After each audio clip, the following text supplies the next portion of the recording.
चलिए दोस्तों, अब पढ़ते हैं तुगलक वंश के बारे में। तो तुगलक वंश में हम देख सकते हैं, देखिए आपके सामने जो है शासकों की लिस्ट दी हुई है। तो तुगलक वंश के जो संस्थापक हुआ करते थे, जो तुगलक वंश के संस्थापक थे वो थे गयासुद्दीन तुगलक, और इन्होंने जो है 5 वर्ष यहाँ पर शासन किया। तो इम्पॉर्टेंट हमारे लिए ये नहीं होते, वो इम्पॉर्टेंट है हमारे लिए मोहम्मद बिन तुगलक, फिरोज़ शाह तुगलक और गयासुद्दीन तुगलक। तो ये तीन इम्पॉर्टेंट है, इन तीनों के बारे में हम यहाँ विस्तार से पढ़ेंगे। और इसके पीछे हमने जो है हमारा जो है सल्तनत काल चल रहा है, सल्तनत काल चल रहा है। तो इसमें हमने एक तो हमने गुलाम वंश के बारे में पढ़ लिया, दूसरी चीज़ हमने खिलजी वंश के बारे में पढ़ लिया। ये दोनों ही वंश हमारे समाप्त, मतलब यहाँ पढ़ के हो चुके हैं। अब जो अभी हम पढ़ रहे हैं वो हम पढ़ रहे हैं तुगलक वंश के बारे में। तो चलिए यहाँ देख लेते हैं। जो तुगलक वंश है, आपके लिए एक और चीज़ इंपॉर्टेंट क्या हो जाती है कि इसने जो है 94 वर्ष यहाँ पे शासन किया। 94 वर्ष यानी कि पूरे दिल्ली सल्तनत में सबसे ज़्यादा शासन करने वाला जो वंश है तुगलक वंश है। ये चीज़ हमने शुरू में देख लिए जब हम यहाँ पे गुलाम वंश, मतलब हम जो पढ़ रहे थे, दिल्ली सल्तनत शुरू कर रहे थे तब। इसके अलावा कुछ और जो है शासक आप यहाँ देख सकते हैं, लिस्ट में दी है। अंतिम शासक इसका था महमूद तुगलक, और यहाँ हम देख सकते हैं 1412 तक। कुछ जो है कुछ एक्स्ट्रा हुए थे, यानी कि एक प्रकार से आगे जो है 1414 तक यहाँ पे इनका शासन रहा है। तो चलिए यहाँ अब हम इसका जो मैप है, मैप यानी कि इसका जो एक प्रकार से एक्सपेंड हुआ था एरिया की बात कर लेते। देखिए सबसे ज़्यादा दिल्ली सल्तनत में सबसे ज़्यादा क्षेत्र में राज करने वाला जो शासन था वो था तुगलक वंश, यानी कि तुगलक डायनेस्टी जो थी सबसे अधिक क्षेत्र में शासन करने वाली डायनेस्टी थी। तो यहाँ हम देख सकते हैं, देखिए ये वाला जो क्षेत्र है, यहाँ देखिए ऊपर वाले क्षेत्र से इधर तक एक प्रकार से अगर बात करें हम, तो यहाँ देखिए ये पूरा जो एरिया था। अब थोड़ा सा एरिया जो मैंने शुरू में डिसाइड किया था, मतलब शुरू में जब नक्शा बता रहा था मैं, तो वहाँ पे मैंने आपको बता दिया था कि कितना एरिया जो है तुगलक वंश का था। तो कुछ एरिया अगर भारत का छोड़ दिया जाए, ये वाला महानदी वाला एरिया, उड़ीसा वाला एरिया, छत्तीसगढ़ थोड़ा सा, इसके अलावा थोड़ा सा गुजरात वाला एरिया और थोड़ा सा ये केरल और तमिलनाडु वाला एरिया छोड़ दिया जाए तो, और पूर्वोत्तर भारत, तो इतना भाग छोड़कर पूरे भारत पर शासन करने वाला जो था वंश तुगलक वंश था। तो ये हम देख सकते हैं यहाँ पर। इसके अलावा हम अब बात करते हैं मोहम्मद बिन तुगलक की। तो मोहम्मद बिन तुगलक की जो नीतियाँ थी उनके अंतर्गत हम जानेंगे, उनका मूल्यांकन करेंगे कि मोहम्मद बिन जो तुगलक है उसकी नीतियों का मूल्यांकन क्या है। तो देखिए जो मोहम्मद बिन तुगलक था, उसके समय की अगर बात करें तो देखिए यहाँ पे जो हमको शासन दिख रहा है ये वाला मोहम्मद बिन तुगलक का। उसके बाद यहाँ पे देखिए राजपूत का जो शासन था वो हमको दिख रहा है, दिल्ली सल्तनत का एरिया दिख रहा है, कोर एरिया आप देख सकते हैं यहाँ पर। तो इसके बारे में बात करते हैं हम तो मोहम्मद बिन तुगलक के बारे में। तो जो मध्य युग था, मध्य युग यानी कि सल्तनत काल का, इनमें जो शासक हुए थे उनकी अपनी नीतियों एवं कार्यों को लेकर सर्वाधिक एक प्रकार से विवादपूर्ण इसको माना जाता है। क्यों? क्योंकि हम आगे पढ़ने वाले हैं इसको विवादपूर्ण क्यों माना जाता है। तो पहली चीज़ तो हो गई कि जो इसका जो शासक था, इसका जो शासन था, जो मध्य युग के जितने भी शासक हैं उनमें सब में सबसे अधिक विवादपूर्ण शासक के रूप में मोहम्मद बिन तुगलक को पहचाना जाता है। इसके अलावा अगर देखें हम तो दिल्ली सल्तनत के जो सुल्तान थे, उसमें जो सर्वाधिक विस्तृत साम्राज्य एक प्रकार से मोहम्मद बिन तुगलक का ही था, परंतु जो कुछ असफल उसकी योजनाएं रहती है उसके कारण बहुत सारे यानी कि विभिन्न प्रकार के जो वर्ग है उनमें जो है असंतोष पैदा हो जाता है। इस कारण हम मोहम्मद बिन तुगलक को एक प्रकार से सफल शासक के रूप में नहीं जानते हैं। इसके अलावा जानकारी की अगर बात करूं तो इसकी जो जानकारी है मोहम्मद बिन तुगलक के शासन की जो जानकारी हमको मिलती है किस किस से मिलती है। एक तो इतिहासकार आप बर्नी, ठीक है, बर्नी इतिहासकार की इसकी रचनाओं से मिलती है। इसकी रचना मैंने पहले बता चुका हूँ, पिछले लेक्चर में आप जाकर देख सकते हैं जब हम अलाउद्दीन खिलजी के बारे में पढ़ रहे थे। तो उसमें जो बर्नी इतिहासकार है वो 3-4 जगह आया है, ठीक। इसके अलावा एक और है इब्न बतूता, इब्न बतूता नाम का जो है इसकी रचना जो है रेहला, उससे भी इसकी जानकारी मिलती है। एक और है ईसामी, इससे भी जो है हमको मोहम्मद बिन तुगलक के बारे में यहाँ पे जानकारी प्राप्त होती है। तो ये तो बात हो गई, हमने देखे यहाँ पे मोहम्मद बिन तुगलक के बारे में थोड़ी सी चीज़। अब इसके संबंध में हम जानकारी ले लेते हैं कि जो मोहम्मद बिन तुगलक है उसकी नीति क्या क्या थी। उसकी नीति के संबंध में हम बहुत सारी चीज़ें पढ़ेंगे, जैसे कि पहला तो देखेंगे राजधानी परिवर्तन, दूसरा हम देखेंगे उसके द्वारा जो सांकेतिक मुद्रा जारी की गई उसके बारे में देखेंगे। फिर दोआब यानी कि जो गंगा यमुना का दोआब था जो कि हमने पीछे देखे थे, दोआब यानी कि दो नदियों के बीच का जो आब है, यानी कि जो दो नदियों के बीच की जो भूमि है उसको दोआब बोलते हैं। तो दोआब में इसके द्वारा कर की वृद्धि कर दी गई और उसी वर्ष अकाल पड़ गया, इससे संबंधित चीज़ें देखेंगे। कृषि की उन्नति का इसने प्रयत्न किया परंतु वो भी असफल रहा। इसके अलावा कुछ विजय अभियान भी इसके द्वारा किए गए, जैसे खुरासान अभियान, कराचील अभियान, और साथ में जो है हम इसकी समीक्षा करेंगे पूरा ऊपर जितनी भी चीज़ें उसके द्वारा नीतियाँ चलाई गई है उन सभी के बारे में। तो सबसे पहले हम जानते हैं राजधानी परिवर्तन की। तो देखिए पहले राजधानी इल्तुतमिश के समय राजधानी क्या हुआ करती थी, दिल्ली। तो इसके द्वारा क्या किया गया, दिल्ली से यहाँ पे दौलताबाद, दिल्ली से दौलताबाद राजधानी को स्थापित किया गया।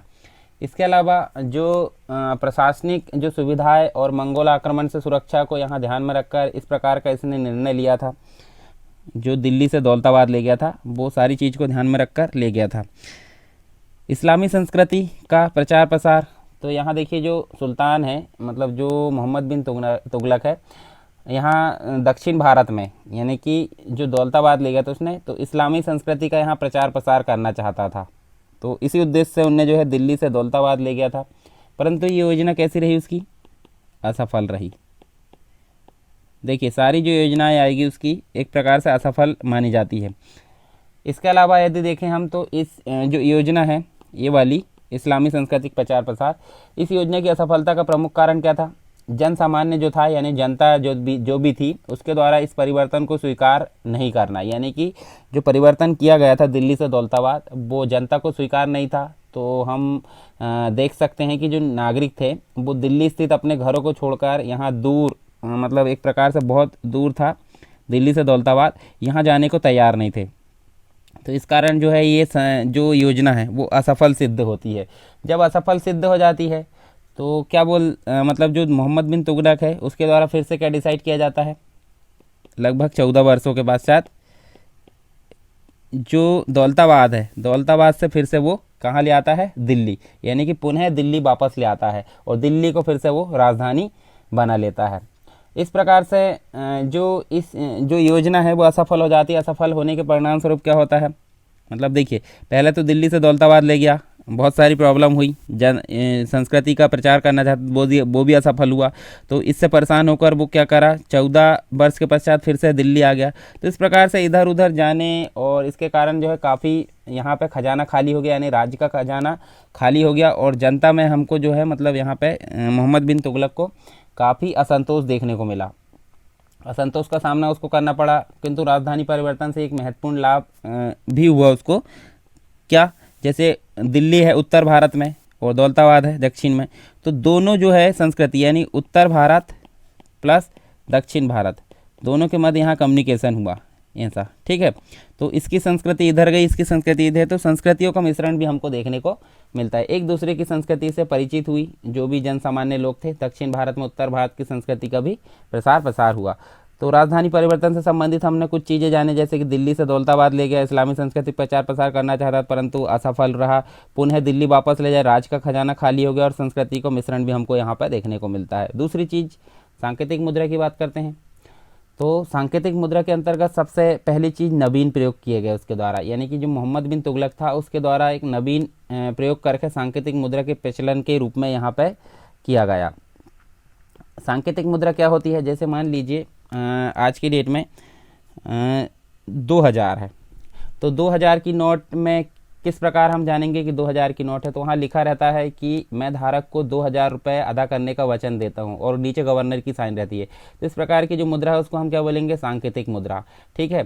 तो एक और चीज़, जैसे जो मोहम्मद बिन तुगलक है इसके द्वारा इस प्रकार का काम किया गया था और विश्व स्तर पर चांदी की कमी को देखते हुए उसने ऐसा किया था। मतलब पहले जो है इल्तुतमिश के समय आपको पता होगा चांदी का टका जो है चलता था, चांदी का सिक्का जिसे हम बोलते हैं, तो ये चांदी की कमी को देखते हुए इस प्रकार की इसने जो है योजना चालू की थी और चांदी की कमी को देखते हुए एक और काम किया था।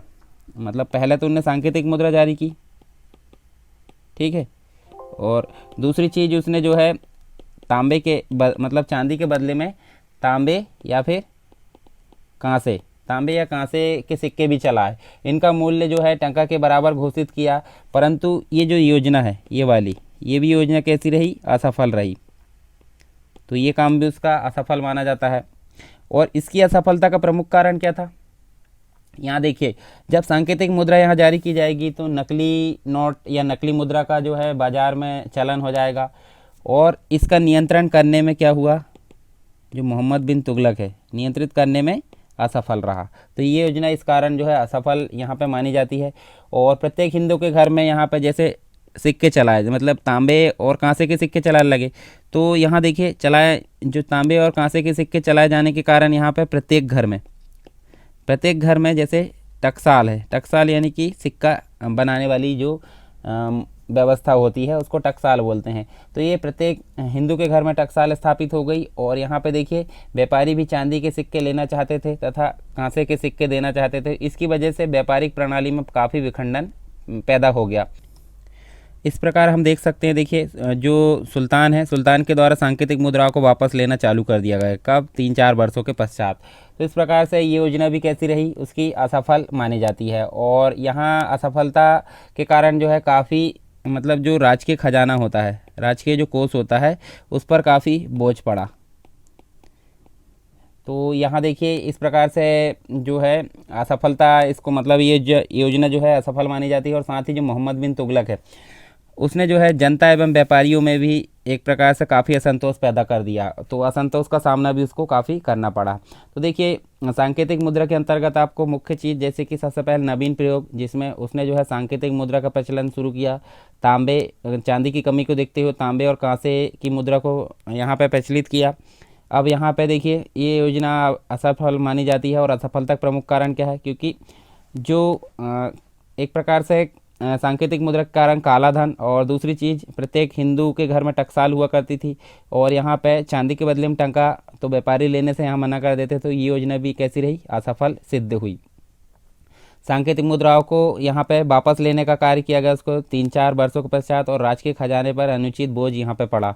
और जनता एवं व्यापारियों को भी यहाँ पे असंतोष हो गया, मतलब असंतोष पैदा हो गया था। तो उसको ये इसका सामना करना पड़ा। साथ में हम देखते हैं 2 आब में कर वृद्धि की गई उसके द्वारा।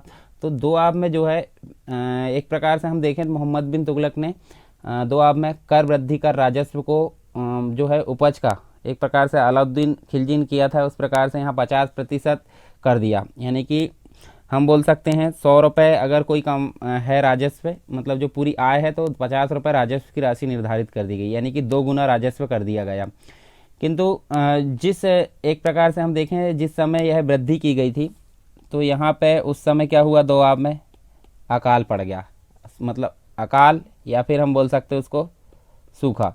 तो ये काफ़ी जो है इस समय जो है असंतोष, मतलब एक प्रकार से असफल सिद्ध हुई। और कृषकों का काफ़ी विद्रोह हुआ, क्योंकि जब आय नहीं होगी तो वो राजस्व कैसे देंगे। तो कृषकों का विद्रोह यहाँ देखने को मिला सुल्तान को। सुल्तान ने इन विद्रोह का कठोरतापूर्वक दमन किया, जिससे कृषकों में कैसा हुआ, असंतोष पैदा हुआ, रोष व्याप्त हो गया कृषकों में। और सुल्तान ने किसानों को कई सुविधाएं भी दी इसके बाद में। परंतु यहाँ हम देख सकते हैं, देखिए कृषि की उन्नति हेतु कई प्रयास किए और अधिकारियों के भ्रष्टाचारी, मतलब एक प्रकार से बहुत सारी योजनाएं यहाँ पे जारी की गई। परंतु जो बीच में मीडिएटर होते हैं, मिडिल लेवल पर जो व्यक्ति होते हैं जो सेवाएं किसानों तक देने का काम करते हैं, उधर सुल्तान से प्राप्त करते, तो ये भ्रष्ट व्यक्तियों के कारण यहाँ पर किसानों को उचित सेवाएं नहीं मिल पाई। इस कारण ये योजना भी कैसी रही, असफल रही। तो देखिए दोगुना राजस्व के कारण यहाँ अकाल पड़ा, सूखा पड़ा, तो यहाँ कृषकों में असंतोष, काफ़ी विद्रोह देखने को मिला।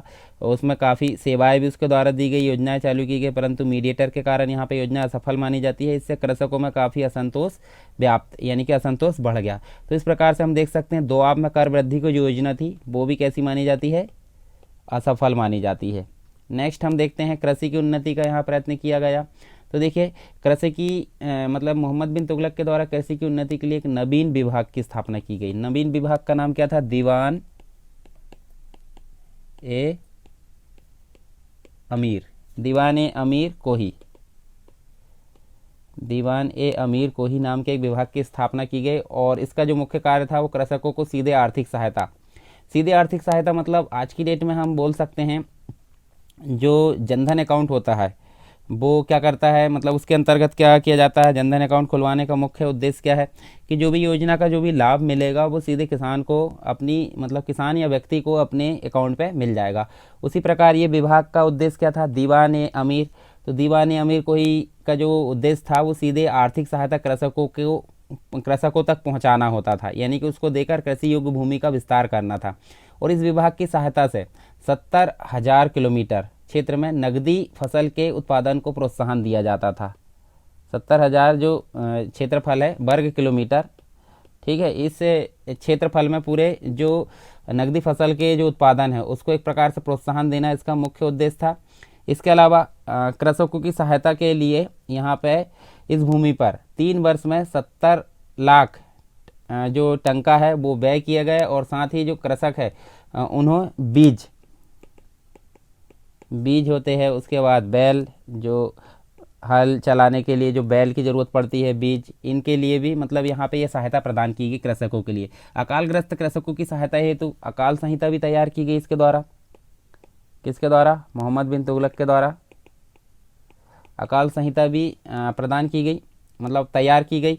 और जो आप देखिए सुविधाएं भी प्रदान की गई, अकाल संहिता प्रदान की गई, परंतु ये सुविधा सीधे सुल्तान जाकर व्यक्तियों को तो थोड़ी देगा, पर बीच में कौन रहेंगे? अधिकारी। अब अधिकारी फिर से यहाँ भ्रष्ट निकल गए, ठीक है। भ्रष्ट अधिकारियों के कारण ये योजना कैसी रही? असफल सिद्ध हुई।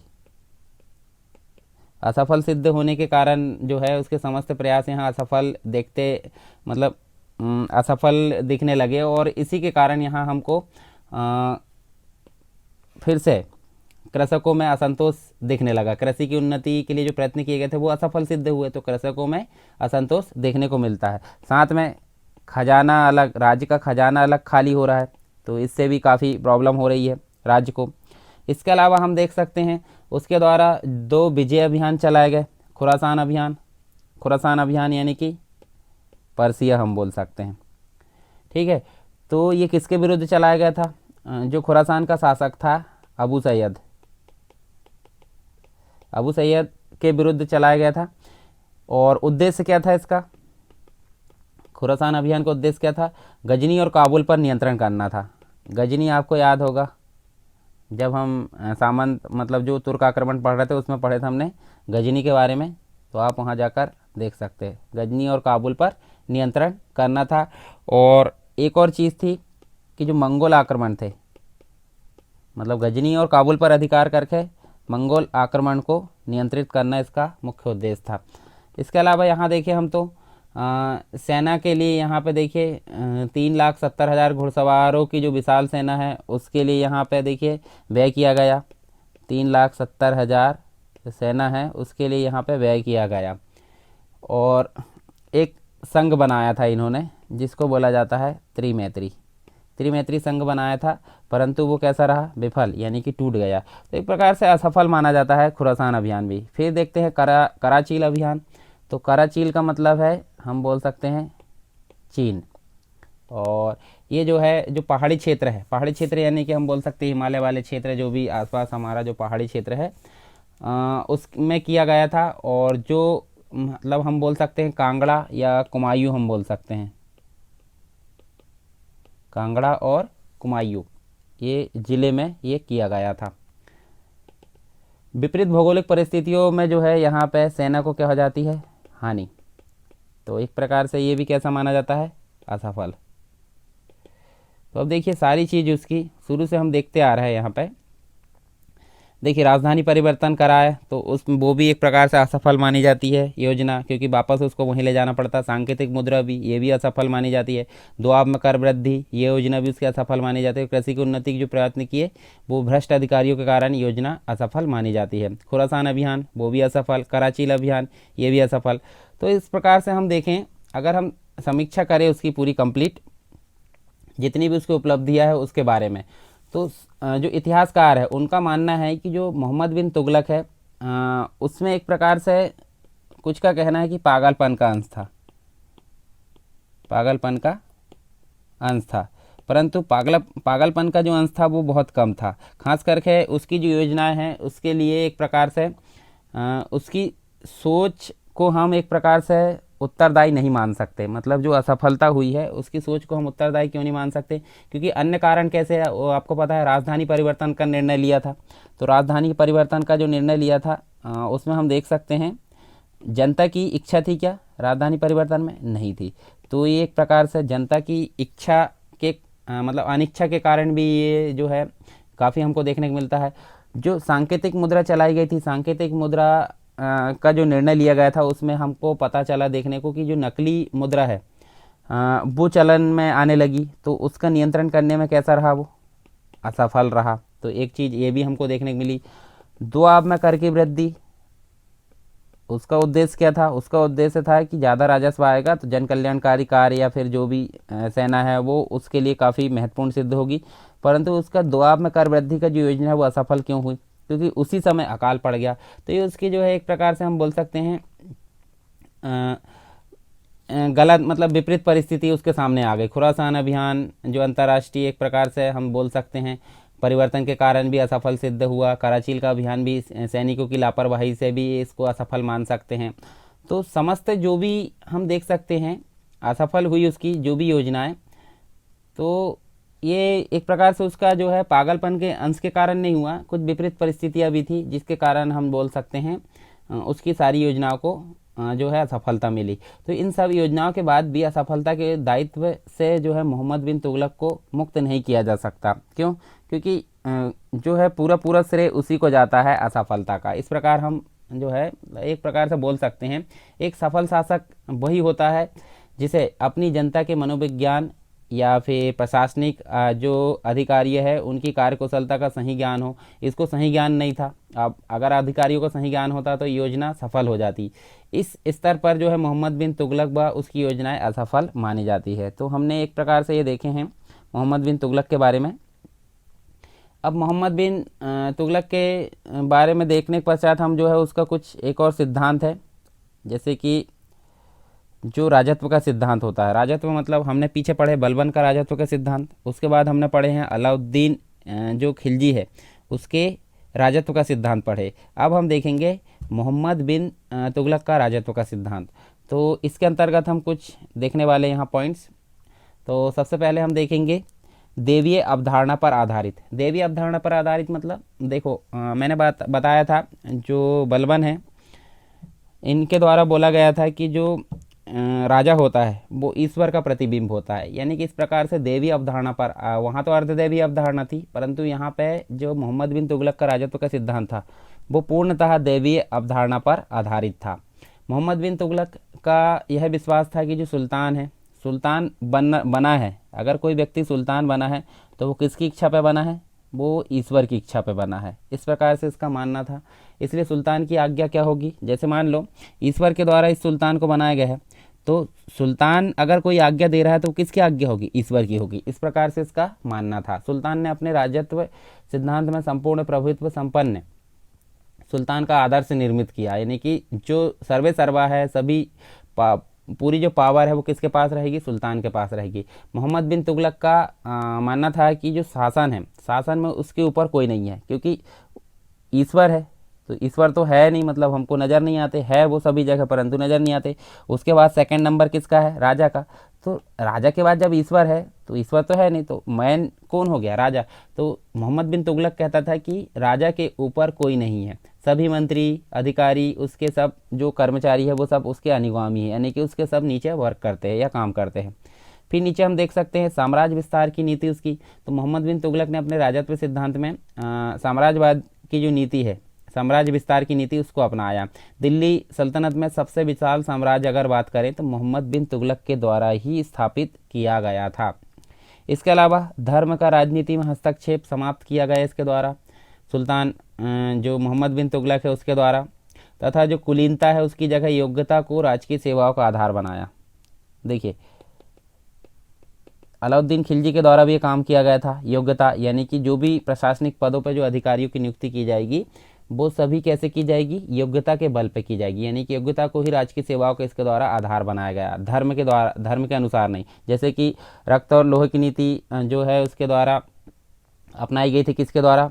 जो बलवान है, यानी कि कुलीन वर्ग को, जो भी तुर्की लोग हैं, उच्च कुलीन लोग, उनको ही प्रशासनिक पदों पर नियुक्त किया जाता था। परंतु अलाउद्दीन खिलजी के द्वारा ऐसा नहीं किया गया और मोहम्मद बिन तुगलक ने भी धर्म का राजनीति से हस्तक्षेप समाप्त कर दिया। इसके अलावा देखें तो योग्यता के आधार पर यहाँ नियुक्ति हमने देख ली है, यानी मोहम्मद बिन तुगलक ने योग्यता के आधार पर मुस्लिमों के साथ साथ अन्य व्यक्तियों को भी, यानी कि उनने जो है हिंदुओं, साथ में जो मंगोल थे, फिर खुरासानिया थे, मतलब खुरासान जो आक्रमण किया था उधर के लोग थे, तो इन सभी को महत्वपूर्ण पदों पर उसके द्वारा नियुक्त किया गया। इसके अलावा निष्पक्ष न्याय पर भी अत्यधिक बल दिया गया मोहम्मद बिन तुगलक के द्वारा, मतलब ये इसका राजत्व का सिद्धांत था जिसमें उसने जो है निष्पक्ष न्याय पर अत्यधिक बल दिया। उसने उलेमा वर्ग, जो उलेमा वर्ग था, उसको भी न्यायिक सीमा की परिधि में लाया। इसके अलावा धार्मिक सहिष्णुता की बात करते हैं, यानी कि इसने जो है सभी धर्मों के लिए जो है धार्मिक सहिष्णुता की नीति अपनाई। इसका मतलब क्या होता है कि सभी धर्मों का आदर करना, सभी धर्मों के विकास में यहाँ पर सहायता प्रदान करना। जैसे कि मोहम्मद बिन तुगलक ने जैन संतों को यहाँ संरक्षण प्रदान किया। इसके अलावा उसने जो है प्रथम सुल्तान था वो, जिसने हिंदुओं का एक त्यौहार था होली, इसमें उसने भाग लिया। इसके अलावा यहाँ हम देख सकते हैं, देखिए जो धर्म है, मतलब विभिन्न प्रकार के धर्म हैं, उनके विद्वानों को संरक्षण और इसके अलावा दान दक्षिणा देने का भी कार्य किया। विदेशी संबंधों पर भी विशेष बल दिया गया अपने राजत्व के सिद्धांत के अंतर्गत। जैसे सुल्तान ने चीन, इराक, सीरिया, ख्वारिज्म आदि देशों के साथ जो है राजदूत यानी कि एम्बेसडर, राजदूतों का आदान प्रदान किया। कहाँ कहाँ? चीन के मध्य किया, इराक के मध्य किया, सीरिया के मध्य और ख्वारिज्म के मध्य किया। तो ये राजदूतों का आदान प्रदान करने का मुख्य उद्देश्य क्या था कि जो विदेशी संबंध है वो भी अच्छे बने रहे यहाँ पर। तो हम इस प्रकार अगर बोलें जो सारी उसकी हम राजत्व के सिद्धांत को जानने के पश्चात, तो जो मोहम्मद बिन तुगलक था उसके राजत्व के सिद्धांत में देवी अवधारणा थी। इसके अलावा साम्राज्यवाद भी था, धर्मनिरपेक्ष भी था, राजनीति, इसके अलावा धार्मिक सहिष्णुता भी थी और निष्पक्ष न्याय, विदेशी संबंध, इन सभी में हम बोल सकते हैं प्रगाढ़ता देख सकते हैं, यानी कि एक जो है अच्छा प्रभाव देखने को मिलता है हमको इन सभी चीज़ों में। तो इन सभी बातों पर यहाँ बल दिया गया है। और इसके अलावा अगर देखें हम तो इसकी कुछ सीमाएं भी है, यानी कि इन सभी बातों के अलावा भी हम अगर बोलें तो इसकी कुछ आलोचना की गई है, जो हम देख सकते हैं कमियाँ या सीमाओं के माध्यम से हम देख सकते हैं। तो देखिए सीमाओं के अंतर्गत जो है हमको पहला तो साम्राज्य की जो एकता है उसको यहाँ पे चुनौती दी गई। कैसे? जैसे मान लीजिए साम्राज्यवादी नीति इसके द्वारा अपनाई गई, तो आने वाले जो शासक रहेंगे यानी कि उत्तराधिकारी रहेंगे, उनके समक्ष एक जो है साम्राज्य की एकता बनाए रखने के लिए एक चुनौती को इसने जन्म दिया। एक तो पहली कमी ये हो गई। दूसरी चीज़, उलेमा के विरुद्ध जो नीति अपनाई गई वो यहाँ पे उसकी जो आलोचनात्मक है, मतलब जो उलेमा वर्ग था उसके विरुद्ध इसने जो नीति अपनाई है, उसने जो है सुल्तान के विरुद्ध विद्रोह की एक श्रृंखला को प्रारंभ कर दिया। उलेमा वर्ग मतलब उच्च वर्ग के जो लोग थे उनके विरुद्ध। तो एक प्रकार से हम बोल सकते हैं कि जो ये दो कमियां हो गई उसकी। अब कमियों के बाद अगर बोले हम तो निष्कर्ष के तौर पर बोला जाएगा कि जो मोहम्मद बिन तुगलक था, इन कमियों के बाद भी उसके राजत्व का सिद्धांत एक प्रकार से व्यापक महत्व को रखता है, यानी कि तत्कालीन जो मध्ययुगीन वातावरण है उसमें मुस्लिम शासक द्वारा धर्मनिरपेक्ष राजनीति, निष्पक्ष न्याय एवं जो धार्मिक सहिष्णुता है, इन सभी सिद्धांतों को इसने जो है अपनाया है। तो इस प्रकार से जो है कुछ हद तक ये प्रशंसनीय कार्य भी हम इसे बोल सकते हैं। तो ये तो था हमारा कंप्लीट मोहम्मद बिन तुगलक का राजत्व का सिद्धांत। अब हम बात करते हैं इसका अगला जो शासक आएगा जिसे हम बोलते हैं फिरोज तुगलक। तो फिरोज तुगलक जो है इसके बारे में हम पढ़ते हैं। सबसे पहले हम देख लेते हैं फिरोज तुगलक द्वारा विभिन्न वर्गों के प्रति अपनाई गई नीतियों का मूल्यांकन। देखिए फिरोज तुगलक किसके बाद आया आपको पता है? मोहम्मद बिन तुगलक के पश्चात। तो मोहम्मद बिन तुगलक ने अपने जो भी साम्राज्य मतलब शासन का जो भी अवधि है उन सभी में जितनी भी योजनाएं उसके द्वारा लाई गई वो सभी असफल मानी जाती है। तो असफल होने के कारण एक प्रकार से हम बोल सकते हैं विभिन्न प्रकार की कठिन परिस्थितियाँ या अत्यंत विपरीत परिस्थितियाँ सामने वाले शासक को देखने को मिलेगी, यानी कि फिरोज शाह तुगलक को देखने को मिलेगी। तो हम बोल सकते हैं जैसे इसका राज्यारोहण होता है फिरोज शाह तुगलक का, तो वह अत्यंत विपरीत परिस्थितियों में होता है। क्यों? क्योंकि एक प्रकार से इसको कांटों का ताज मिलता है। जितनी भी योजनाएं जो पहले थी वो असफल मानी जाती है। साथ में कृषकों का असंतोष, अमीर वर्ग का असंतोष, उलेमा का असंतोष, दासों का असंतोष, बहुत सारे सैनिकों का असंतोष, सभी प्रकार का जो असंतोष है, तो ये सभी समस्या देखने का जो है, देखिए यहाँ देखने को कहाँ मिलती है, फिरोज शाह तुगलक को देखने को मिलती है।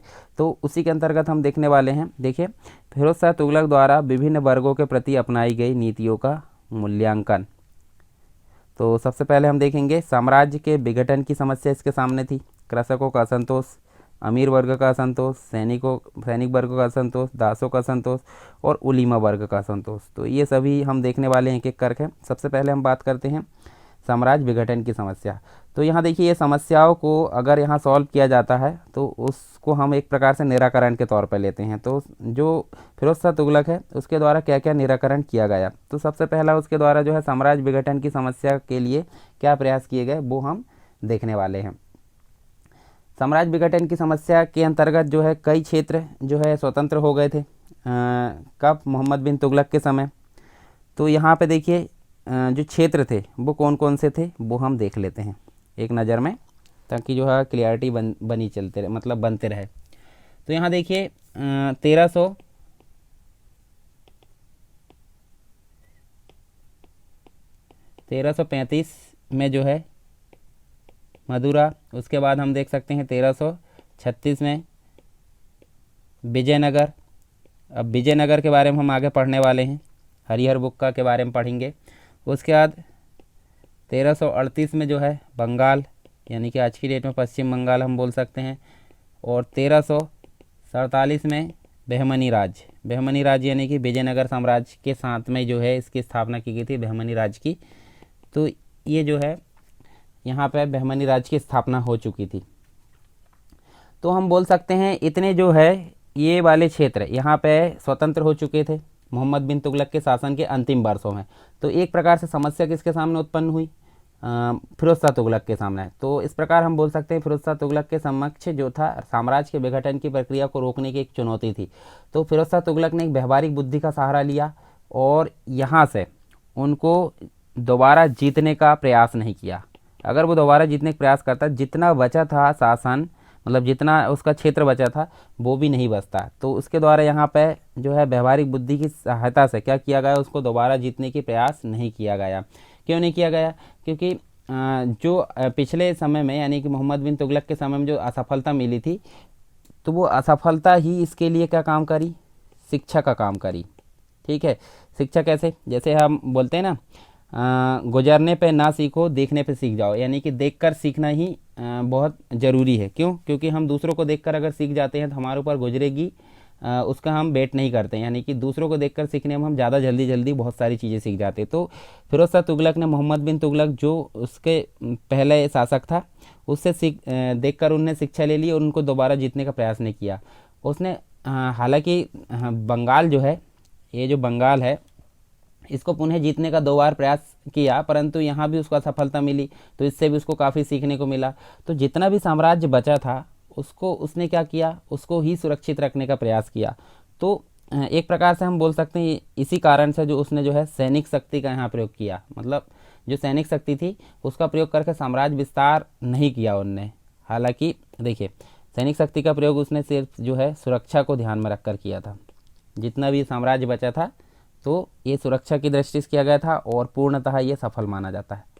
तो हम क्या बोल सकते हैं, इसके सामने 3 मुख्य समस्या थी। देखिए यहाँ पे मुख्य समस्या 3 तो नहीं, एक ही थी।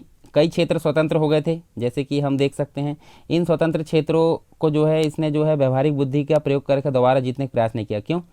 क्योंकि अगर वो जीतने का प्रयास करता तो उसको असफलता ही मिलती। तो जैसे कि बंगाल के समय मिली थी। तो इन असफलताओं को ध्यान में रखकर उसने जो है दोबारा जीतने का प्रयास नहीं किया और अपनी जितनी भी सैनिक शक्ति थी उसका प्रयोग उसने क्या किया, सुरक्षा करने के लिए किया, यानी सुरक्षित रखने का प्रयोग किया, और जो कि पूर्णतः सफल माना जाता है।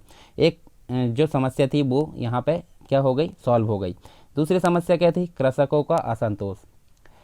तो कृषकों का असंतोष था, यहाँ पे हम देख सकते हैं। तो मोहम्मद बिन तुगलक द्वारा जो अपनाई गई नीति थी, इसके पहले क्या क्या अपनाई गई थी? जैसे दोआब में कर की वृद्धि, जो दोआब में कर की वृद्धि अपनाई गई थी उसमें जो है एक प्रकार से सूखा काल आ गया था। तो कृषकों का जो असंतोष वहाँ बढ़ गया था, यानी कृषकों को द्वारा जो ऋण दिए गए थे उनसे संबंधी यहाँ पे रिकॉर्ड भी मेंटेन किया जाता था किसके द्वारा, मोहम्मद बिन तुगलक के द्वारा। उसके अलावा जो नगदी कृषि है, नगदी कृषि यानी कि जैसे कुछ जो है तुरंत, जैसे कि कपास है या फिर जैसे अंग्रेज़ों के समय नील की खेती होती थी, जितनी भी चीज़ें मतलब खाद्य पदार्थों के अलावा जो भी खेती होती है उनको नगदी खेती हम बोल सकते हैं। इस कारण जो है कृषकों के वर्ग में कैसा था, असंतोष व्याप्त था। तो जब फिरोज शाह तुगलक शासन में आया, यानी कि उसका जो राज्यारोहण हुआ या फिर वो शासक बना, तो उसके साथ ही उसको कृषकों को असंतोष का सामना करना पड़ा। तो उसने बहुत सारी चीज़ें यहाँ करवाई ताकि कृषकों के असंतोष को क्या किया जा सके, कम किया जा सके। सबसे पहली बात क्या करवाई गई उसके द्वारा, पहली चीज़ करवाई गई ऋण संबंधी रजिस्टर को रद्द करवाया गया। देखिए यहाँ रिकॉर्ड रखा जाता था ऋण का, तो ऋण संबंधी रजिस्टर रद्द कराने से क्या हुआ, जो ऋण जितना लेना है कृषकों से वो वहाँ पे टेंशन ख़त्म हो गई। दूसरी चीज़ भू राजस्व की बात करें तो भू राजस्व में इसके द्वारा क्या किया गया, भू राजस्व में इसके द्वारा किया गया कि जो राशि थी, मतलब पहले 1/2 भाग यानी कि एक प्रकार से 50%, ठीक है। तो यहाँ से इसके द्वारा जो है 1/5 से 1/3 इस प्रकार से यहाँ व्यवस्था कराई गई, किसके द्वारा, फिरोज शाह तुगलक के द्वारा। साथ में नहरों का निर्माण कराया गया। नहरों का निर्माण यानी कि 11 जो नवीन नहरें, नई नहरें हैं, उनका निर्माण कराया गया ताकि सिंचाई व्यवस्था में काफ़ी सहायता मिले। बहुत सारे जो कर थे, जैसे कि 24 प्रकार के जो कर थे, उनको क्या करा दिया गया, रद्द करा दिया गया। इस प्रकार फिरोज शाह तुगलक ने कृषक वर्गों के असंतोष को दूर करने का यहाँ पे प्रयास किया। तो ये योजना भी उसकी सफल मानी जाती है काफ़ी हद तक। अब देखते हैं अमीर वर्गों का असंतोष। तो अमीर वर्गों का असंतोष के अंतर्गत हम देखते हैं, देखिए जो मोहम्मद बिन तुगलक है, इसके जस्ट पहले जो आया था, तो मोहम्मद बिन तुगलक ने ऐसी नीतियाँ अपनाई थी अलग अलग प्रकार की। तो जो अमीर वर्ग था उसमें असंतोष व्याप्त था, क्योंकि जो मोहम्मद बिन तुगलक है उसने जो है मुस्लिम वर्ग के अलावा भी अन्य लोगों जैसे कि हिंदू, जैन, खुरासानी आदि लोगों को क्या किया था, एक प्रकार से प्रशासनिक सेवा में नियुक्ति दी थी। इसके कारण इन वर्गों में क्या था, असंतोष व्याप्त था। और जो अभी आया है फिरोज शाह तुगलक, फिरोज शाह तुगलक को क्या हुआ था, इन अमीर वर्गों की सहायता प्राप्त हुई थी। किसमें, शासन मतलब शासन को संभालने में या फिर राजा बनने में, सुल्तान बनने में इनकी सहायता प्राप्त हुई थी। तो उसका पहला कर्तव्य क्या बनता था कि इनके प्रति अच्छा कार्य किया जाए। तो इसने जो है राजगद्दी प्राप्त करने के पश्चात जो है सबसे पहले अमीर वर्गों के पक्ष में ही नीति अपनाई। तो उसने जो है अमीरों को एक प्रकार से वेतन जो था, वेतन, उसके अलावा जागीरें, जो सारी चीज़ है, और इसके अलावा कुछ सुविधा है, ये देने का यहाँ पे काम किया और इनको बढ़ा भी दिया, मतलब इनको जो है प्लस कर दिया, यानी कि सुविधाएं बढ़ा दी। और इसके अतिरिक्त प्रशासनिक सेवाओं में नियुक्त जो मुस्लिम अमीर थे, जितने भी मुस्लिम अमीर हुआ करते थे प्रशासनिक सेवाओं में, उनका जो है पद को क्या कर दिया गया, वंशानुगत। वंशानुगत मतलब जैसे जो व्यक्ति जिस पद पर है, अगला आने वाला उसका जो बेटा है या फिर जो भी उसका वंशज आएगा वो आगे उस पद को ऑटोमेटिक संभाल लेगा। तो इस प्रकार वंशानुगत पद कर दिया गया अमीर वर्गों के, जो मतलब मुस्लिम अमीरों के पदों को। तो जो फिरोज शाह तुगलक है उसने अपने साम्राज्य को स्थायित्व प्रदान करने में जो अमीर है, अमीर वर्ग के प्रति तुष्टिकरण की नीति अपनाई, एक प्रकार से हम ये बोल सकते हैं। इसके बाद है सैनिकों का असंतोष व्याप्त था। तो जो मोहम्मद बिन तुगलक ने जो बीज बोए थे उसमें एक प्रकार से हम बोल सकते हैं कि सैनिक वर्गों के प्रति भी यहाँ पे जो है असंतोष, सैनिक वर्गों में भी असंतोष व्याप्त था। और सैनिकों के असंतोष जो है फिरोज शाह तुगलक को मतलब एक प्रकार से मोहम्मद बिन तुगलक की सैनिक विरोधी नीतियों का कारण था, एक प्रकार से विरासत में मिला था। तो फिरोज शाह तुगलक ने सैनिकों के प्रति भी कैसी नीति अपनाई, तुष्टिकरण की नीति अपनाई। इसके अंतर्गत उसने जो है सैनिकों का पद को क्या कर दिया गया, वंशानुगत। यहाँ पर भी देखिए एक प्रकार से तुष्टिकरण की नीति अपनाई गई। और यह नियम बनाया कि सैनिक की मृत्यु के पश्चात उसका जो पद है उसके पुत्र को दिया जाएगा, परंतु अगर पुत्र नहीं है तो पुत्र के बदले किसको दिया जाएगा, जैसे उसकी बेटी है तो बेटी के पति यानी कि उसके दामाद को दिया जाएगा। और अगर दामाद नहीं है तो जो पद पे प्रशासनिक अधिकारी उसका कोई दास होगा, यानी कि आज की डेट में हम नौकर बोल सकते हैं, तो उसको दिया जाएगा। इस प्रकार से वंशानुगत कर दिया गया। साथ ही जो सैनिक है जो भी अभी वर्तमान पद में है उनको एक प्रकार से नगद वेतन के बदले क्या प्रदान की गई, भूमि प्रदान की गई, भूमि। और जो हुलिया व दाग की प्रथा है उसका त्याग किया गया, ठीक है। मतलब जो कर हुआ करते थे, जैसे कि हाँ, खम्स नाम का कर हुआ करता था, चोरी का कर जिसे बोलते हैं, चुराए गए माल के लिए कर देना पड़ता था राजा को, उसको खम्स बोलते थे। ठीक है, तो खम्स नाम का जो कर था उसमें सैनिकों को 4/5 भाग दिया जाने लगा। इसके अलावा सैनिकों का जो एक प्रकार सबसे बड़ा जो था, सुल्तान ने सैनिकों को भ्रष्टाचार हेतु भी यहाँ प्रोत्साहित किया, यानी कि सैनिक अगर भ्रष्टाचार करेंगे तो उनका फ़ायदा होगा। तो सुल्तान ने यहाँ सैनिकों को भ्रष्ट बनने के लिए यहाँ पर प्रेरित किया, किसमें? फिरोज शाह तुगलक ने। अब बात करते हैं दासों का असंतोष के अंतर्गत हम देख सकते हैं मोहम्मद बिन तुगलक के द्वारा दासों की स्थिति सुधारने हेतु कोई गंभीर प्रयास तो नहीं किए गए थे। उन्हें ना तो उचित वेतन दिया गया था, ना ही उनके लिए अच्छा व्यवहार किया गया था। फिरोज शाह तुगलक के द्वारा दासों के लिए उदारवादी नीति अपनाई गई, मतलब जो इक़्तादार मतलब आज की डेट में हम बोल सकते हैं जो ठेकेदार टाइप का जो व्यक्ति होता है, एक प्रकार से मतलब प्रादेशिक क्षेत्र में जो होता है, इक़्तादारों को आदेश दिया कि दासों को मुक्त कर दिया जाए और मुक्त करने के पश्चात कहाँ पहुँचाया जाए? राजधानी क्षेत्र में, राजधानी में पहुँचाया जाए। और जहाँ सुल्तानों ने दासों की देखभाल हेतु एक पृथक विभाग की स्थापना की थी, विभाग का नाम क्या था? दीवान ए बंदगान। किसके द्वारा? फिरोज शाह तुगलक के द्वारा। याद रखना है, दीवान ए बंदगान दासों की व्यवस्था या दासों के लिए देखभाल के लिए क्या था? ये एक विभाग था जो कि फिरोज शाह तुगलक ने स्थापित कराया था। और एक प्रकार से इसने जो है दासों के लिए 36 कारखानों की स्थापना की गई और जो दास थे दासों को यहाँ पे रोजगार प्रदान किया गया फिरोज शाह तुगलक के द्वारा। तो यहाँ देखिए जो 36 कारखाने थे उससे एक प्रकार से इनको जो है रोजगार यहाँ पे प्रदान किया गया। इसके बाद हम देखते हैं उलेमा वर्ग का जो असंतोष था उसके लिए यहाँ पे फिरोज शाह तुगलक ने क्या नीति अपनाई, वो हम देखते हैं। सबसे पहले बात करते हैं जो उलेमा वर्ग था उसके लिए यहाँ पे तुष्टिकरण की नीति अपनाई। तो हम देख सकते हैं जो उलेमा वर्ग था, उलेमा वर्ग क्यों असंतोष था, तो हम देख लेते हैं। जो मोहम्मद बिन तुगलक था उसकी नीतियों के कारण यहाँ पे इनमें असंतोष व्याप्त था, क्योंकि उसने जो है प्रशासनिक कार्यों में उलेमा वर्ग के हस्तक्षेप को समाप्त कर दिया था। उलेमा वर्ग के हस्तक्षेप को प्रशासनिक कार्यों में कैसा कर दिया था? समाप्त कर दिया था। तो हम देख सकते हैं इन वर्ग में काफ़ी असंतोष व्याप्त था, तथा जो उलेमा वर्ग है उनको न्यायिक सीमा के अंतर्गत भी लाया गया था, मतलब उनके लिए जो है एक प्रकार से दंड देने की व्यवस्था की गई थी। तो फिरोज शाह तुगलक ने उलेमा वर्ग के प्रति तुष्टिकरण की नीति अपनाई। उसने उलेमा वर्ग को संतुष्ट करने हेतु इस्लाम धर्म को राज्य शासन का आधार बनाया। किस धर्म को? इस्लाम धर्म को राज्य शासन का आधार बनाया।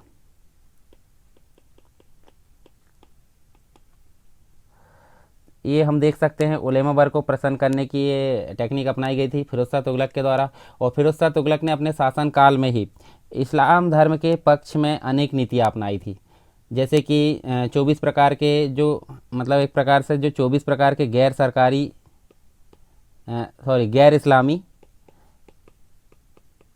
गैर इस्लामी जो कर थे उनको क्या कर दिया गया? समाप्त कर दिया गया।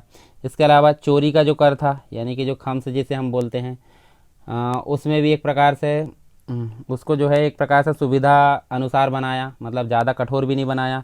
जो मुस्लिम स्त्रियां थी उनको यहाँ पे देखिए मज़ारों में जाने पर पाबंदी लगाई, मुस्लिम स्त्रियों को मज़ारों में जाने पर पाबंदी लगाई गई। किसके द्वारा? फिरोज शाह तुगलक के द्वारा। गरीब जो मुसलमान हुआ करते थे उनको हज पर जाने के लिए क्या की गई? आर्थिक सहायता प्रदान की गई। आर्थिक सहायता फिरोज शाह तुगलक के द्वारा प्रदान की गई।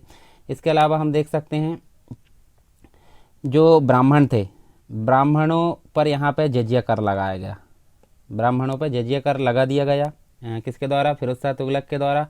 और जो गैर इस्लामी सजाएँ थी वो समाप्त कर दी गई। इसके अलावा हम देखें गैर इस्लामी सजाएँ समाप्त करने के पश्चात जो खलीफा था, खलीफा से 2 बार सुल्तान के पद की स्वीकृति भी ली थी इसने फिरोज शाह तुगलक ने। और फिरोज शाह तुगलक के जो सभी कार्य है उसमें जो है उसे उलेमा वर्ग का पर्याप्त सहयोग एवं समर्थन मिला था।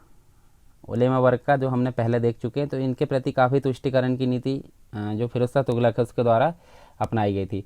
इन सभी कार्यों के बाद भी अगर इसकी हम कुछ जो आलोचनाएँ या सीमाएँ की बात करें तो वो कुछ सीमाएँ हम देख लेते हैं क्या क्या है। तो ये देख सकते हैं हम, देखिए 5 प्रकार से देख सकते हैं उसकी कुछ सीमाएं हम प्रथम देखते हैं। यहाँ देखिए जो प्रथम प्रयास है उसमें हम देख सकते हैं, देखिए इसका जो प्रयास था केवल साम्राज्य की सुरक्षा थी, मतलब विस्तार के हेतु इनने कुछ काम किया क्या, नहीं किया। तो ये कई कमी हो गई इसकी। दूसरी चीज़ हम देख सकते हैं ठेकेदारी व्यवस्था जो दी गई थी इसके द्वारा, उसमें काफ़ी कृषकों के शोषण को प्रोत्साहन मिला, क्योंकि ठेकेदार जो है ज़्यादा से ज़्यादा यहाँ पे कृषकों से क्या वसूलते थे, राजस्व वसूलते थे। तो मीडिएटर जहाँ रहेगा वहाँ प्रॉब्लम होना तय है। तीसरा क्या था, तीसरा इनने पदों को वंशानुगत बना दिया। तो जब वंशानुगत रहेगा तो अगला जो व्यक्ति आएगा वो अगर अयोग्य है तो यहाँ पे अयोग्यता के तौर पर क्या होगा, प्रशासनिक जो कार्य है उस पर काफ़ी प्रभाव पड़ेगा अकुशलता के कारण, ठीक है। इसके अलावा देखें चतुर्थ में, मतलब चौथा जो था उसकी आलोचना एक प्रकार से देख सकते हैं, तो दासों की संख्या काफ़ी बढ़ गई थी। क्यों, क्योंकि हम देख सकते हैं इसने जो है प्रादेशिक स्तर पर जो इक़्तिदार वहाँ दास मुक्त करा के अपने यहाँ बुलवा लिया था। तो देखिए दासों की स्थिति बहुत, मतलब दासों की संख्या बढ़ने से उनके मध्य जो है गुटबाजी और वो षड्यंत्र यहाँ राजा के प्रति होने लगा, तो ये भी काफ़ी बढ़ गया।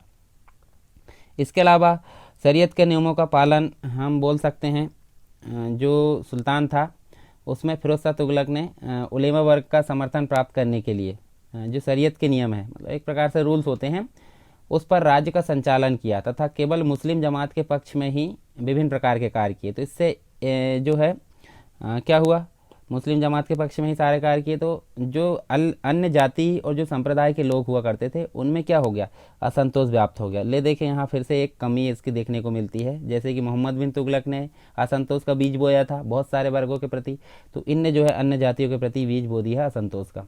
तो वहीं दूसरी ओर जो उलेमा वर्ग है उसकी राजनीति में जो अनुचित हस्तक्षेप है वो भी यहाँ हमको देखने को मिलता है। तो ये तो हो गई इसकी कुछ कमियाँ, पर कमियों के बाद भी अगर हम निष्कर्ष की बात करें तो निष्कर्ष में हम देख सकते हैं काफ़ी अच्छा इसका शासनकाल रहा है फिरोज शाह तुगलक का।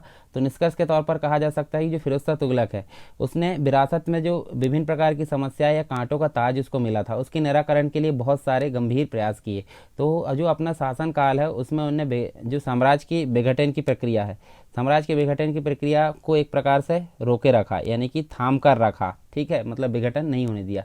और एक प्रकार से कुछ गलत नीतियों के कारण सुल्तान के पद की प्रतिष्ठा व गरिमा में गिरावट हमको मतलब यहाँ गलत नीतियों के कारण कुछ गिरावट देखने को मिलती है उसकी गरिमा में, तो ये चीज़ हमको देखने को मिलती है। इसके अलावा राज्य का सामाजिक जो आधार है, मतलब सामाजिक आधार संकुचित हो गया, क्योंकि इसने जो है विस्तार के लिए एक प्रकार से प्रयास नहीं किए और सैन्य संगठन भी हमको कमज़ोर यहाँ होता दिखाई दिया। तो फिरोज शाह तुगलक के उपरांत जो कमज़ोर उत्तराधिकारी आएंगे वो यहाँ पे दिल्ली सल्तनत के पतन के लिए एक प्रकार से उत्तरदायी सिद्ध होंगे। तो ये हम बोल सकते हैं निष्कर्ष के तौर पर किसको, फिरोज शाह तुगलक को।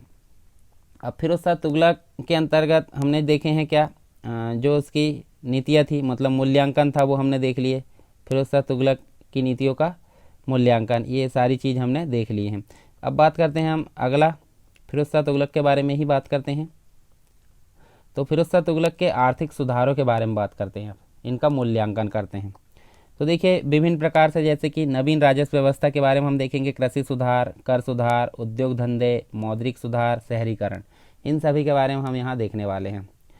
तो आप यहाँ देख सकते हैं जो फिरोज शाह तुगलक था, मतलब जो मोहम्मद बिन तुगलक था इसके पहले, उसकी साम्राज्यवादी नीति एवं असफल योजनाओं के कारण जो राज्य का खजाना है वो पूरा एंड हो चुका था, यानी कि खाली हो चुका था। किसके कारण, मोहम्मद बिन तुगलक की जो साम्राज्यवादी नीति है उनकी असफल योजना, उसके कारण ये खाली हो चुका था। और यहाँ जो फिरोज शाह तुगलक आया था उसने राज्य की आमदनी में वृद्धि हेतु अनेक प्रकार के सुधार किए। तो वो अनेक प्रकार के सुधार हम देख सकते हैं। सबसे पहले बात करते हैं नवीन राजस्व बंदोबस्त। नवीन राजस्व बंदोबस्त के अंतर्गत क्या हुआ, यहाँ देख सकते हैं हम, देखिए फिरोज शाह तुगलक ने संपूर्ण साम्राज्य की जो खालसा भूमि है उसमें भू राजस्व की राशि 6,85,00,000 टका निर्धारित की। जो खालसा भूमि थी उसमें एक राशि निर्धारित कर दी गई, राशि को मतलब यहाँ पे निर्धारित कर दिया गया, तथा जो भूमि की माप है उस पद्धति को उनने छोड़ दिया, भूमि माप की पद्धति को कैंसिल, मतलब यहाँ से हटा दिया। तो ये देखिए इसने राजस्व वसूली हेतु इसको हटा दिया, और इसको हटाने के पश्चात क्या व्यवस्था यहाँ पे लागू की, ठेकेदारी, यानी ठेका दे दिया जाता था, ठेकेदारी व्यवस्था इसके द्वारा लागू की गई। भूमि माप की व्यवस्था को त्याग कर ठेकेदारी व्यवस्था, यानी कि जो इजारेदार होते हैं या इक्तादार होते हैं, जो भी हम बोल सकते हैं, इस व्यवस्था को अपनाया तो हम इस प्रकार बोल सकते हैं जो फिरोज शाह तुगलक है उसने एक निश्चित एवं बड़ी वार्षिक राशि प्राप्त यहाँ पे करने के लिए एक योजना बनाई और जिससे उसको राशि प्राप्त होने लगी। तो ये तो एक प्रकार से नवीन बंदोबस्त व्यवस्था है, यानी कि निश्चित राशि उसने तय कर दी, भूमि माप व्यवस्था के अनुसार नहीं करके ठेकेदारी व्यवस्था के अनुसार राजस्व की वसूली करने लगा। तो ये तो बात हो गई नवीन राजस्व बंदोबस्त की। फिर बात करते हैं कृषि सुधार के लिए क्या कार्य किए गए। कृषि उत्पादन में वृद्धि के लिए फिरोज शाह तुगलक ने सबसे पहले यहाँ पे हम देखें तो जो सिंचाई के साधन है, सिंचाई के साधनों का यहाँ पे विकास किया गया। जैसे कि हम देख सकते हैं दिल्ली इनकी राजधानी हुआ करती थी और दिल्ली के किनारे हरियाणा, दिल्ली हरियाणा क्षेत्र में इसने जो है नहरों का निर्माण कराया। कितनी? 11 नहरों का, जैसे कि पीछे हमने पढ़े हैं 11 नहरों का निर्माण कराया और यहाँ पे सिंचाई के लिए काफ़ी अच्छी व्यवस्था हो गई। बेहतर फसल पैदा करने का काफ़ी इसने प्रयास किया। उसने दिल्ली के आसपास अंगूरों के बाग भी लगवाए, 1200 अंगूर के बाग भी लगवाए। तो इससे क्या हुआ, काफ़ी मतलब यहाँ राज्य की जो वार्षिक आमदनी है उसमें काफ़ी बढ़ोतरी में मदद मिली। इस प्रकार से कृषि के इसने सुधार किए। कर सुधार की अगर बात करें तो कर सुधार में क्या काम किया इसके द्वारा, कर सुधार में जो 24 प्रकार के गैर मुसलमानी कर थे, गैर इस्लामी कर थे, उनको समाप्त कर दिया गया इसके द्वारा। और जो 4 कर है, 4 कर यानी कि जजिया कर, जकात कर, खम्स कर और खराज कर, ये 4 प्रकार के कर लगाए गए। और इसके अलावा जो सिंचाई है, सिंचाई पर भी उसके द्वारा कर लगाया गया। सिंचाई पर क्या कर लगाया गया, सिंचाई पर एक कर लगाया गया जिसका नाम था हक ए सर्ब। इस प्रकार से ये इस नाम से नया कर लगाया गया और इसका जो उत्पादन का था 1/10वां हिस्सा इसके द्वारा लगाया गया। तो ये तो कर सुधार की बात हो गई। अब बात करते हैं हम उद्योग धंधों की। उद्योग धंधों के अंतर्गत जो है आपको पता होगा जब इसने जो है दासों को बुलवाया था कहाँ, राजधानी क्षेत्र में, तो उद्योग धंधों के विकास के अंतर्गत जो है 36 कारखाने इसके द्वारा क्या किए गए, स्थापित किए गए। और इनसे जो आमदनी या जो इनसे प्राप्त हुई जो उत्पादन सामग्री थी, इनसे जो उत्पादन सामग्री थी उसके लिए बाज़ार में उसको बेचा गया। कहाँ पे बेचा गया, बाज़ार में। इससे काफ़ी इनको आय प्राप्त हुई। इस प्रकार से उद्योग धंधों का इसके द्वारा काम कराया गया। फिर देखते हैं मौद्रिक नीति या मौद्रिक सुधार। मौद्रिक सुधार के अंतर्गत क्या काम किया गया, इसके द्वारा जो है कुछ सिक्के चलाए गए, जैसे कि सपगनी, अद्धा, या फिर हम बोल सकते हैं बिक। ये जो 3 प्रकार के सिक्के हैं इसके द्वारा चलाए गए। और एक प्रकार से हम बोल सकते हैं इनकी कीमत भी निर्धारित की गई। जैसे जीतल की कीमत थी उसमें इसका जो है यहाँ पर निर्धारण किया गया। जैसे जो सबगनी थी, सबगनी का जो मूल्य हुआ करता था 6 जीतल, आधा का जो मूल्य हुआ करता था एक प्रकार से 1/2 जीतल और 1/4 जीतल था बिक का। तो इस प्रकार से इसके द्वारा जो है मौद्रिक सुधार कराया गया। शहरीकरण की अगर बात करें तो इसके द्वारा जो है अनेक शहर बसाए गए। अनेक शहर मतलब जैसे कि इसी के नाम पे फिरोजाबाद बसाया गया नगरी मतलब शहरीकरण के अंतर्गत। एक और था फतेहाबाद। इसके बाद हम देख सकते हैं हिसार। हिसार कहाँ देखने को मिलेगा, हरियाणा में देखने को मिलेगा। हिसार फिरोज़ा, इसका नाम था जौनपुर नगर की भी स्थापना की गई। और ये नगर जो थे व्यापार एवं शिल्प उद्योग के केंद्र के रूप में भी यहाँ पे विकसित देखने को मिलते हैं, ताकि आर्थिक गतिविधियों को यहाँ पे बढ़ावा मिल सके। तो हम फिरोज शाह तुगलक की अगर बात करें तो आर्थिक सुधारों के माध्यम से उसने जो है राज्य की आमदनी के लिए काफ़ी यहाँ पे वृद्धि के प्रयास किए और इससे राज्य की आमदनी में काफ़ी वृद्धि भी हुई। और वृद्धि होने से क्या हुआ, जो लोक कल्याणकारी कार्य थे, जनता के हित में कार्य थे, राज्य के हित में कार्य थे, वो उसने काफ़ी कार्य करवाया गया। और इन सभी कार्यों के अलावा भी कुछ उसके नकारात्मक पक्ष देखने को मिलते हैं आर्थिक सुधार के।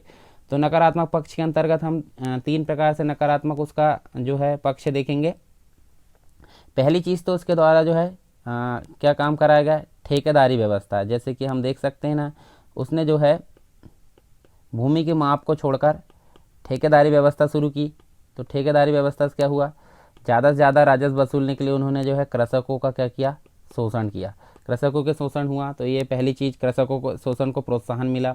दूसरी चीज़, उसने जो है 24 प्रकार के जो कर थे उनको क्या कर दिया, समाप्त कर दिया। तो समाप्त करने से क्या हुआ, इनसे जो राजस्व की आय हो रही थी, मतलब राजस्व की प्राप्ति हो रही थी, वो नहीं हुई। ठीक है, राजस्व की प्राप्ति हुई क्या? नहीं। तो इससे जो है राज्य को काफ़ी बड़ी जो मतलब राशि है उससे हानि उठानी पड़ी। तीसरी चीज़ अगर बोले हम, तो तीसरी चीज़ में जो फिरोज शाह तुगलक है उसके द्वारा मुस्लिम जमात के कल्याण हेतु किए गए कार्य, जैसे कि खैराती, अस्पताल, हज यात्रा आदि में सहायता, इसके अलावा पेंशन की व्यवस्था, आज ही जो जितने भी उसने जो है मतलब मुस्लिम जमात के लिए जितने भी कार्य किए, तो बहुत सारी व्यवस्था उसके द्वारा की गई, जिससे खजाना क्या हुआ, बहुत सारा खाली हो गया। तो राज्य का खजाने में यहाँ पे कमी, मतलब एक प्रकार से कमी देखने को मिलती है। तो इससे विभिन्न प्रकार के जो आने वाले जो सुल्तान रहेंगे, तो एक प्रकार से उत्तराधिकारियों के लिए यहाँ नवीन आर्थिक चुनौतियाँ इसके कारण जो है उभरी। तो परिणाम स्वरूप दिल्ली सल्तनत के पतन की प्रक्रिया भी एक प्रकार से धीरे धीरे यहाँ नींव रखी जा रही है सुल्तानों के द्वारा, ये हम बोल सकते हैं। अब बात करते हैं फिरोज शाह तुगलक के लोक कल्याणकारी कार्य एवं सार्वजनिक निर्माण कार्य का मूल्यांकन। चलिए ये देखने वाले हम अब फिरोज शाह तुगलक के बारे में हम पढ़ रहे हैं, तो उसके समस्त प्रकार के समस्त पहलू को हम देख रहे हैं। तो हम इम्पॉर्टेंट चीज़ें देख लेते हैं। तो फिरोज शाह तुगलक के द्वारा जो जब उनने राज्यारोहण हुआ था, या फिर उसने जो है राजगद्दी संभाली थी, उसके साथ ही विभिन्न वर्गों का उसको असंतोष का सामना करना पड़ा था। तो विभिन्न वर्गों के असंतोष को दूर करने के लिए उसने जो है विभिन्न प्रकार के लोक कल्याणकारी कार्य या सार्वजनिक निर्माण के कार्य यहाँ पे किए गए, तो उन्हीं का मूल्यांकन हम करने वाले हैं। सबसे पहली बात करते हैं रोजगार ब्यूरो की स्थापना। रोजगार ब्यूरो की स्थापना यानी कि रोजगार निर्माण के लिए, यानी कि रोजगार प्रदान करने के लिए जो मुस्लिम बेरोजगार युवा थे, मुस्लिम बेरोजगार युवा थे, उनको रोजगार प्रदान करने के लिए यहाँ पर रोजगार ब्यूरो की स्थापना की गई। इसके अलावा दीवान ए खैरात विभाग की भी स्थापना की गई। तो इसमें क्या था, ये सहायता के लिए था, मतलब मुस्लिमों की सहायता के लिए जो गरीब मुस्लिम हुआ करते थे, उनकी सहायता के लिए दीवान ए खैरात विभाग की यहाँ स्थापना की गई इसके द्वारा। इसके अलावा जो विभाग था ये वाला दीवान ए खैरात वाला, ये था अनाथों के लिए, विधवाओं के लिए, मुस्लिम कन्याओं के विवाह हेतु आर्थिक सहायता, इन सभी का मेंटेनेंस ये वाला विभाग देखता था। फिर पेंशन की समुचित व्यवस्था इसके द्वारा की गई, मतलब जो फिरोज शाह तुगलक है उसने जो पेंशन मिलती है, किसको मिलती है, अधिकतर वृद्धों को मिलती है। तो वृद्धों के पेंशन के लिए समुचित यहाँ व्यवस्था की गई, और इसके लिए उसने जो है एक विभाग की भी स्थापना की। विभाग का नाम क्या है, दीवान ए इस्तिहाक। दीवान इस्तिहाक नाम का एक जो है पेंशन की व्यवस्था के लिए विभाग की स्थापना कराई गई। साथ में निःशुल्क चिकित्सा की व्यवस्था कराई गई। निःशुल्क चिकित्सा के लिए उसने जो है एक अस्पताल भी खुलाया। तो अस्पताल का नाम भी हम देख लेते हैं, दर उल सफ़ा। इस नाम से उसने जो है निःशुल्क चिकित्सा के लिए एक अस्पताल खुलवाया, दर उल सफ़ा के नाम से। और जो सुल्तान है उसने गरीब मुस्लिमों को हज यात्रा के लिए यहाँ पे आर्थिक सहायता भी प्रदान की, गरीब मुस्लिम वर्ग के लिए। नेक्स्ट बात करते हैं हम, लोक निर्माण विभाग की स्थापना की गई इसके द्वारा। तो जो यहाँ पे सार्वजनिक निर्माण किए जाते थे, विभिन्न प्रकार के सार्वजनिक निर्माण इसके द्वारा कराए गए, उन्हीं को मेंटेन करने के लिए यहाँ पे लोक निर्माण विभाग की स्थापना की गई। और इसके माध्यम से पुराने भवनों एवं मकबरों की मरम्मत भी कराई गई। किस किस की मरम्मत कराई गई, एक तो भवनों की, उसके बाद मकबरों की, इनकी मरम्मत करवाई गई। और कुतुब मीनार तथा इल्तुतमिश व अलाउद्दीन के मकबरों का यहाँ पर जीर्णोद्धार भी करवाया, यानी कि मकबरों का जीर्णोद्धार भी हम देख सकते हैं, जैसे इल्तुतमिश या हम बोल सकते हैं अलाउद्दीन, इसके अलावा कुतुब मीनार, इन सब का जो है जीर्णोद्धार यानी कि उनका जो है रिपेयर करवाया, एक प्रकार से हम बोल सकते हैं। नवीन नगरों की स्थापना। तो नवीन नगरों में हमने देखे अभी एक तो फिरोज शाह कोटला जो है वो इसी के नाम पे यहाँ पे हम देख सकते हैं, फिरोज शाह तुगलक के नाम पर। फिर जौनपुर, इसके अलावा फिरोजपुर, ये सभी निर्माण कराया। और फिरोज शाह तुगलक ने शिक्षा एवं साहित्य विकास में महत्वपूर्ण योगदान भी यहाँ पे दिया। इसके अलावा मदरसों एवं मकतबों की जो है इसका भी निर्माण कराया, तथा जो अध्यापक यानी जो टीचर होते थे और जो स्टूडेंट यानी कि जो विद्यार्थी होते थे, वो राज्य की ओर समुचित यहाँ पे एक प्रकार से जो है सहायता दी गई। और जो इतिहास लेखक थे यानी कि जो विद्वान हुआ करते थे, उनको भी काफ़ी जो है संरक्षण इसके द्वारा दिया गया फिरोज शाह तुगलक के द्वारा। हम देख सकते हैं जो इतिहासकार थे बर्नी, बर्नी के द्वारा यहाँ पे बोला गया है, यानी कि जो बर्नी है, बर्नी को भी एवं जो अफी जैसे जो विद्वान हैं, इन सभी को इसने जो है एक प्रकार से यहाँ संरक्षण दिया था। और स्वयं भी एक क्या था, मतलब स्वयं भी एक साहित्य, मतलब एक प्रकार से हम बोल सकते हैं जिसने एक आत्मकथा लिखी, एक प्रकार से साहित्यकार था, एक प्रकार से हम बोल सकते हैं। तो इसने जो है अपनी आत्मकथा भी लिखी है, फिरोज शाह तुगलक ने अपनी आत्मकथा लिखी है जिसका नाम है फुतुहात आ फिरोज शाही। ये हम देख सकते हैं इसकी खुद की आत्मकथा है, इसके द्वारा लिखी गई है। और सुल्तान ने अनेक जो ग्रंथ है उनका फ़ारसी अनुवाद भी कराया है, जैसे कि संस्कृत के अनेक प्राचीन ग्रंथ हैं उनका यहाँ पे हम देख सकते हैं, जिनमें प्रसिद्ध जो है दलाला फिरोज शाही, इस प्रकार से हम देख सकते हैं। तो ये तो हो गया उसके क्या मतलब एक प्रकार से फिरोज शाह तुगलक के लोक कल्याणकारी कार्य एवं सार्वजनिक निर्माण के कार्य, तो ये हम देख सकते हैं। इसके अलावा यदि हम देखें तो जो फिरोज शाह तुगलक है उसने लोक कल्याणकारी कार्य एवं सार्वजनिक निर्माण के कार्य के माध्यम से जो असंतुष्ट वर्ग थे उनका समर्थन प्राप्त कर लिया और अपने साम्राज्य को स्थायित्व यहाँ पर प्रदान कर लिया। किंतु जो लोक कल्याणकारी कार्य थे एवं सार्वजनिक निर्माण के कार्य थे उनका लाभ मुख्यतः है हम देख सकते हैं, देखिए हर जगह मुस्लिम की बात हो रही है तो हर जगह जो है मुस्लिम वर्ग को ही यहाँ पे प्राप्त हुआ है। साथ ही राज्य के खजाने पर भी अत्यधिक यहाँ पे बोझ पड़ा, तो आने वाले जितने भी सुल्तान थे उनके लिए यहाँ पे नवीन समस्या उत्पन्न हो रही, इस प्रकार से हम बोल सकते हैं। तो जो पतन है, पतन के प्रति अग्रसर हम बोल सकते हैं एक प्रकार से दिल्ली सल्तनत का। अब बात करते हैं फिरोज शाह तुगलक की धार्मिक नीति का मूल्यांकन। फिरोज शाह तुगलक की धार्मिक नीति का मूल्यांकन यदि देखें हम तो यहाँ देखिए जो उसकी धार्मिक नीति थी हम बोल सकते हैं तत्कालीन राजनीतिक आवश्यकताओं से प्रेरित थी। पहला जो हो गया तात्कालीन जो आवश्यकताएं थी उनसे प्रेरित थी, मतलब हम अगर बोलें तो जो धार्मिक कट्टरता थी उसका समावेश हमको उसमें दिखाई देता है। किंतु फिरोज शाह तुगलक की धार्मिक नीति को हम युगीन परिस्थिति के परिप्रेक्ष्य में समझें तो मतलब उसी प्रकार से हम समझ सकते हैं। ठीक है, उस युग में किसका बोलबाला था उनके शासन में, हम बोल सकते हैं एक धार्मिक, हम बोल सकते हैं विशिष्ट लोगों का। तो हम उसी परिप्रेक्ष्य में अगर समझें तो उसी को हम आवश्यक समझ सकते हैं। और मोहम्मद बिन तुगलक के उदार धार्मिक दृष्टिकोण से जो धर्मान मुसलमान हैं उनके वर्ग में क्या था, असंतोष व्याप्त था। तो उसी को ठीक करने के लिए जो है फिरोज शाह तुगलक ने मुस्लिम वर्ग का समर्थन किया।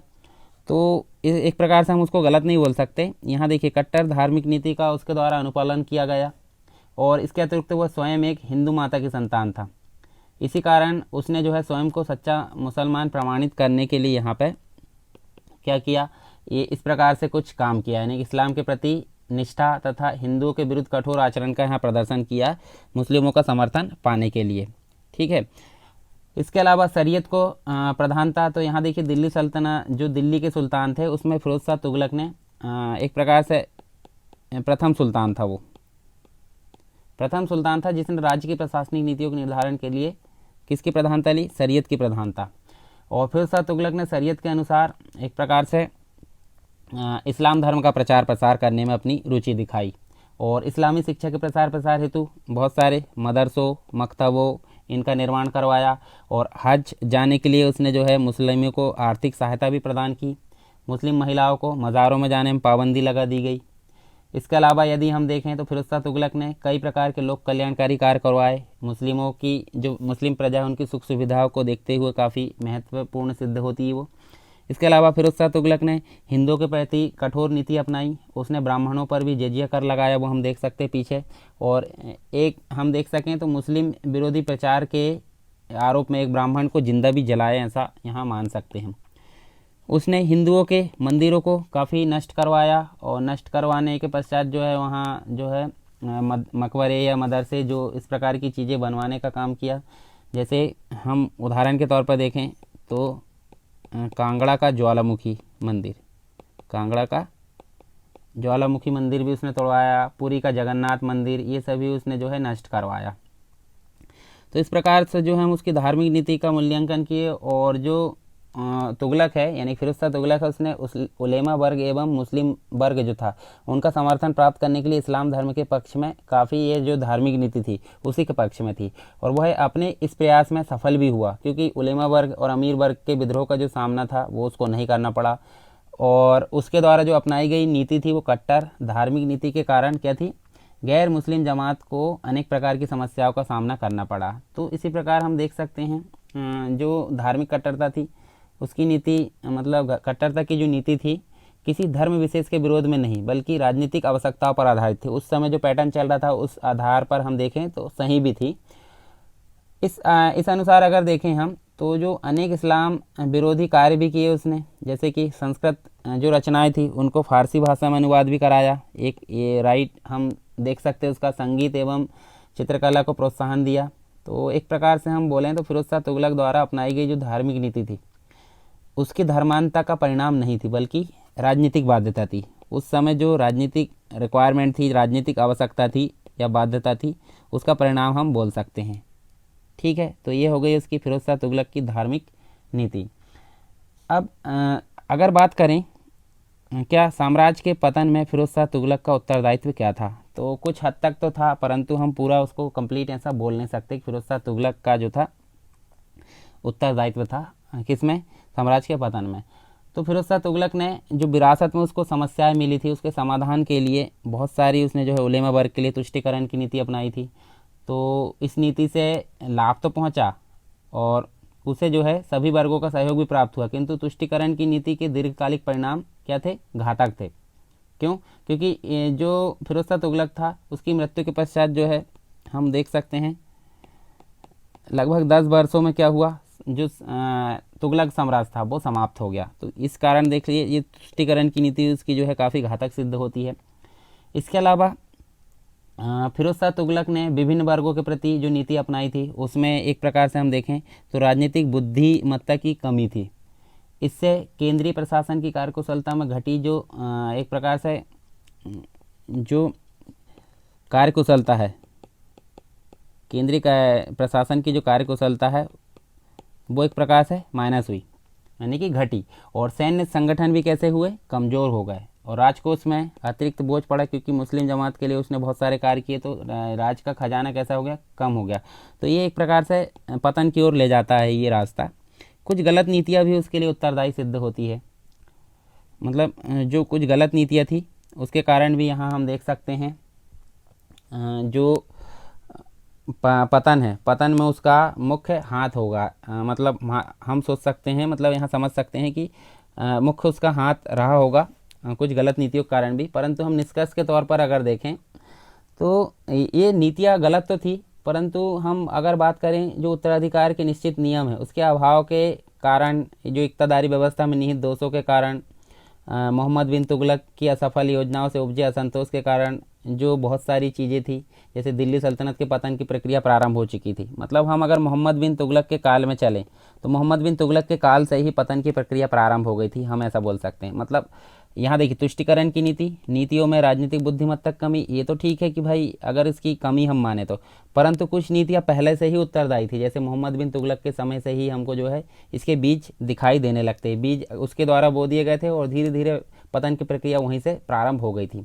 ठीक है, क्योंकि फिरोज शाह तुगलक के समय जो है शासन जो था कम था, मतलब पूरा साम्राज्य की स्थिति कैसी थी, कम हो गई थी। तो इसके कारण जो है वहाँ पे हमको धीरे धीरे पतन की ओर अग्रसर दिखाई देता है। तो यहाँ हम देख सकते हैं, देखिए जो तुगलक के उत्तराधिकारी आए थे वो कैसे थे, अयोग्य और कमज़ोर थे। तो इसके कारण भी यहाँ हम देख सकते हैं जो एक प्रकार से तैमूर का आक्रमण होता है, उस समय नसरुद्दीन महमूद को गुजरात से भागना पड़ता है। तो इस प्रकार से तुगलक वंश का जो है साम्राज्य एक प्रकार से विघटन हो जाता है। तो ये देखिए मुख्य रूप से हम देखें तो कुछ जो है हमको पुराना मतलब पूर्ववर्ती जो रहती है कुछ गतिविधियाँ या नियमों का अभाव के कारण हमको बहुत सारी कमियां देखने को मिलती है, उनके कारण भी यहाँ पतन देखने को मिलता है। और कुछ जो है फिरोज शाह तुगलक का भी यहाँ पे हाथ रहता है, पूर्णतः उत्तरदायी इसको नहीं मान सकते। ये हो गया उसका एक प्रकार से हम बोलें किसका, फिरोज शाह तुगलक का। अब ये सारी चीज़ें हमने देख लिए किससे रिलेटेड, तुगलक वंश से रिलेटेड। तो हम ये शासन देख लेते हैं तुगलक वंश का।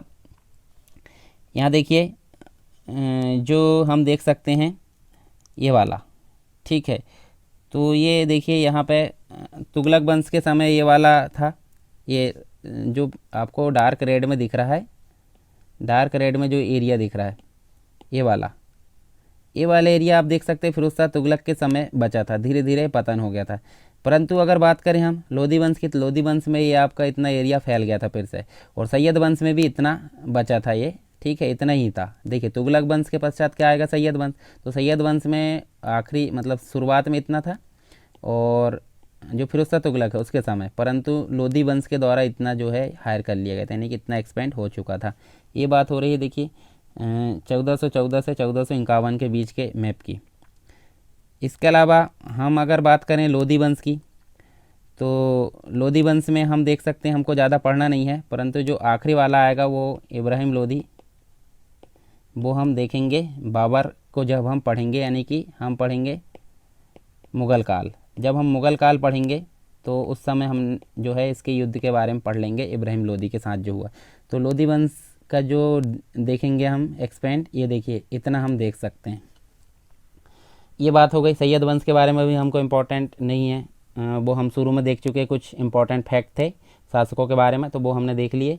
लोधी वंश भी हमने यहाँ पे देख लिए, ऊपर हमने पूरी चीज़ें देख लिए थे। हमको जो इम्पोर्टेंट वंश थे वो हमने देख लिए। कौन कौन से थे, एक तो गुलाम वंश था, एक था खिलजी, और एक था तुगलक। ये तीनों वंश के बारे में हमने यहाँ विस्तार से पढ़े हैं, जो भी उनका राजनीतिक, आर्थिक और जो भी सांस्कृतिक इतिहास था उसके बारे में हमने यहाँ विस्तार से पढ़ लिए। मैप में स्थिति भी हमने देख ली है, सारी चीज़ें यहाँ क्लियर हो गई। अब जो अगला आएगा हमारा मतलब जो टॉपिक है, उसमें हम पढ़ेंगे जो सल्तनत कालीन प्रशासनिक व्यवस्था, सांस्कृतिक, धार्मिक, साहित्यिक, बहुत सारी चीज़ें हम जो है उससे रिलेटेड हम यहाँ पे पढ़ेंगे, ताकि मेंस में कुछ क्वेश्चन आते हैं ऐसे बड़े वाले, बड़े यानी कि जैसे मान लीजिए 200 शब्द वाले अगर क्वेश्चन आते हैं तो वो आप वहाँ से हल कर पाएँ।